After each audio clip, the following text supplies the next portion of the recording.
Didius Julianus, born on January 30th, 133 CE in Mediolanum, modern-day Milan, was a Roman emperor whose brief reign marked one of the most tumultuous periods in Roman history. Raised in the household of Marcus Aurelius's mother, Domitia Lucilla, Julianus enjoyed a promising political career, serving as governor of several provinces including Dalmatia and Germania Inferior. He distinguished himself militarily by defeating the Germanic tribes of the Chauci and Chatti, earning him a consulship in 175 CE alongside Pertinax. However, Julianus is best remembered for his role in the Year of the Five Emperors, 193 CE, a period of intense civil strife that exposed the deep-seated issues plaguing the Roman Empire. This chaotic year began with the assassination of Emperor Commodus on New Year's Eve, 192 CE, leaving a power vacuum that would be filled and refilled in rapid succession.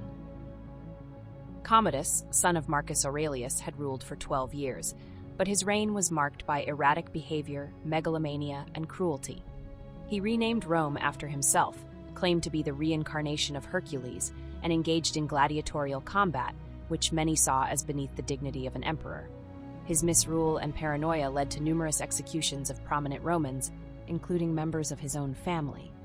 The assassination was orchestrated by those closest to him, including his mistress Marcia, his chamberlain Eclectus, and the Praetorian prefect Quintus Aemilius Latus. They acted when they discovered their names on a list of those Commodus intended to execute. After a failed poisoning attempt, Commodus was strangled by his wrestling partner Narcissus while bathing. In the aftermath of Commodus's death, Rome plunged into chaos as Pertinax, Didius Julianus, Pescennius Niger, Clodius Albinus, and Septimius Severus all vied for power.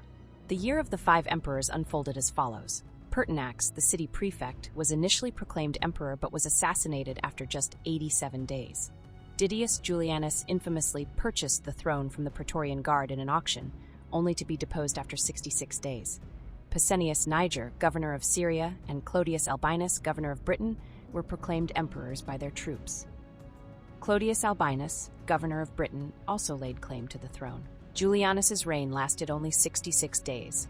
Unable to pay the promised sum to the Praetorian Guard and facing advancing armies, he quickly lost support.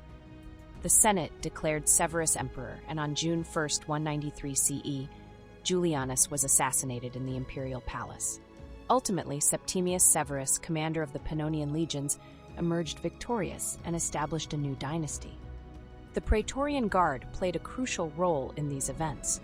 Originally established by Augustus as an elite military unit to serve as the emperor's personal bodyguard, the Praetorians had evolved into a powerful political force by the time of Commodus's assassination. Stationed in Rome, they were the only military unit allowed within the city walls, giving them significant influence over imperial politics.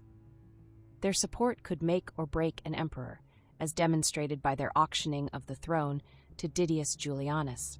The instability of this period can be traced back to the actions of Julius Caesar, who set a dangerous precedent nearly 2.5 centuries earlier.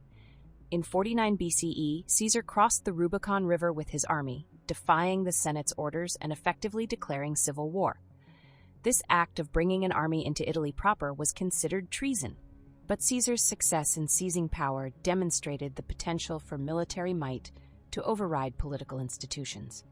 His famous utterance, "The die is cast," as he crossed the Rubicon, has since become synonymous with passing a point of no return. The Year of the Five Emperors in 193 CE exposed several critical issues within the Roman Empire that would have long-lasting consequences for its stability and governance. The dangerous influence of the Praetorian Guard had grown to alarming proportions. Originally established as the emperor's personal bodyguard, the Praetorians had evolved into powerful political actors.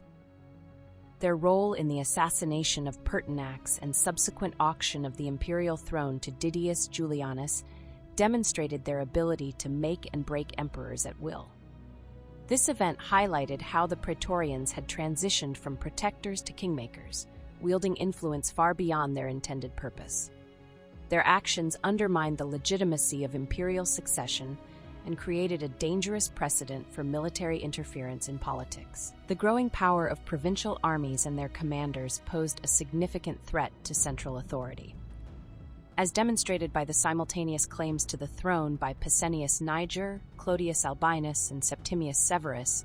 Military leaders in distant provinces could mobilize their troops and challenge the emperor in Rome. This decentralization of military power weakened the empire's cohesion and set the stage for future civil wars. It also shifted the empire's power base away from Rome, as emperors increasingly relied on the support of frontier armies rather than traditional institutions. Economic instability was another critical issue exposed during this period. Didius Julianus' devaluation of the currency to pay for his promised donative to the Praetorian Guard highlighted the financial pressures facing the empire. This act of debasement was part of a larger trend of currency manipulation that would continue under subsequent emperors, leading to widespread inflation and economic turmoil. The practice of buying military loyalty through generous donatives strained the imperial treasury and set a dangerous precedent for future rulers. The weakening of traditional institutions, particularly the Senate, was evident throughout the crisis. Once a cornerstone of Roman governance, the Senate's authority had been steadily eroded over time. During the year of the 5 emperors, the Senate's role was largely reduced to ratifying decisions made by the military or the Praetorian Guard. This diminishment of senatorial power reflected a broader shift away from republican traditions towards a more autocratic form of rule. The Senate's inability to control the succession process or effectively challenge military-backed candidates further undermined its relevance in imperial politics. These issues collectively pointed to a fundamental transformation in the nature of Roman imperial power. The events of 193 CE accelerated the shift towards a more militarized empire, where the ability to command troops and secure their loyalty became the primary basis for imperial legitimacy. This change would have profound implications for the stability and longevity of the Roman Empire in the centuries to come. The year of the 5 emperors ushered in a period of military domination in Roman politics, setting the stage for the crisis of the 3rd century. It demonstrated the fragility of imperial power and the dangerous consequences of a system that lacked a clear mechanism for peaceful succession.